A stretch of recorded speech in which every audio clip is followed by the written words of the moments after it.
Prime Minister Orban of Hungary met with Putin to try and reach a peace deal between Zelensky, Ukraine, and Putin and Russia, but unfortunately, they still haven't made any progress.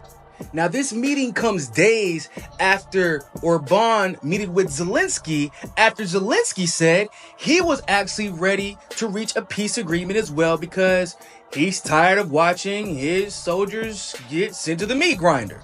But we shouldn't view this as Putin not wanting to end the war, nor should we even really view this as Zelensky wanting to continue the war, because there's some important context that you all should consider.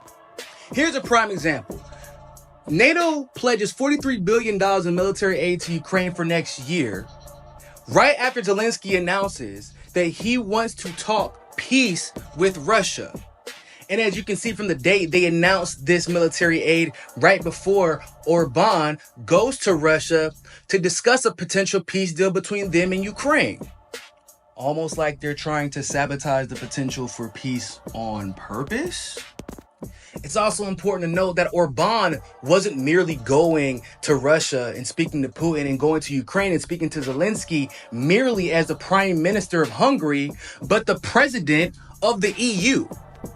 Clearly, Orban understands how important it is for Russia and Ukraine to have peace.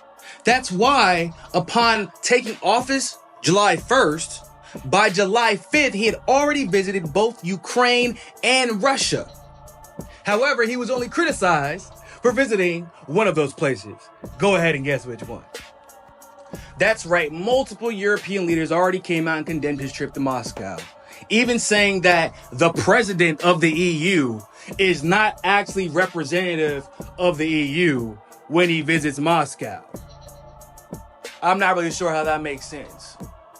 But given how the EU's economy has been suffering, you would expect someone to congratulate this new president for actually trying to do something to fix it. Because the war in Ukraine has disrupted trade, caused inflations, pushed people into poverty, caused massive increases in prices on energy and other commodities, and they're still trying to push this war.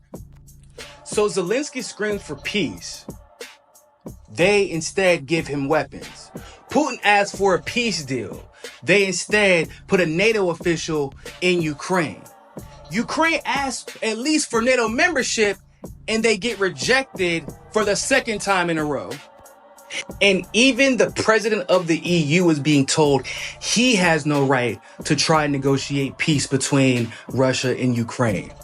So neither of the leaders fighting the war have control over whether or not this war stops. And in addition to that, even if it's for the benefit of the EU, they don't want the war to stop. So who exactly is benefiting from this war? And I feel like if we can figure out the answer to that, we can figure out who's actually pulling the strings here. Because clearly, it isn't the people, it isn't the economy, and it isn't the leaders in charge. So we need some answers.